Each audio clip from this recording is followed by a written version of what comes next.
মাত্র ৩০০ টাকা পারিশ্রমিক নিয়ে শুরু হয়েছিল যাত্রা। ব্যাংক অ্যাকাউন্টে ছিল মাত্র ১৮ টাকা। খাওয়া দাওয়া হতো পার্লেজি বিস্কুট আর ১ কাপ চা দিয়ে। সেই মানুষটি আজ বলিউডের প্রথম সারির অভিনেতা। এক একটি ছবির জন্য নিচ্ছেন প্রায় ৬ কোটি টাকা পারিশ্রমিক। বলছি রাজকুমার রাওয়ের কথা। রাজকুমার রাওয়ের জন্ম ও বেড়ে ওঠা হয় ভারতের এক সাধারণ মধ্যবিত্ত পরিবারে। ছোটবেলা থেকে অভিনয়ের প্রতি ছিল প্রবল আগ্রহ। চলচ্চিত্র জগতে কোনো পরিচিতি না থাকলেও থিয়েটারের টানেই তিনি পাড়ি জমান দিল্লিতে। কয়েকজন বন্ধুর সঙ্গে ওঠেন একটি ছোট্ট ঘরে। ভাড়া দিতেন মাসে ৭,০০০ টাকা।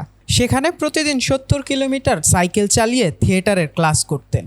অষ্টম শ্রেণীতে পড়ার সময় নাচ শেখানো শুরু করেন। সেখান থেকেই প্রথম উপার্জন মাত্র ৩০০ টাকা। সেই টাকায় কিনে আনতেন চাল ডাল আর বাকি টাকা তুলে দিতেন মায়ের হাতে। এমনই ছিল জীবনের শুরুর দিনগুলো। ২০১০ সালে রামগোপাল ভার্মার পরিচালিত রণ ছবিতে ছোট একটি চরিত্রে বলিউডে অভিষেক হয় তার। এরপর লাভ সেক্স অর ধোকা মুভিতে মুখ্য চরিত্রে অভিনয় করে আলোচনায় আসেন। কিন্তু সবচেয়ে বড় সাফল্য আসে শাহিদ সিনেমায় অভিনয়ের মাধ্যমে, যার জন্য তিনি জাতীয় চলচ্চিত্র পুরস্কারও অর্জন করেন।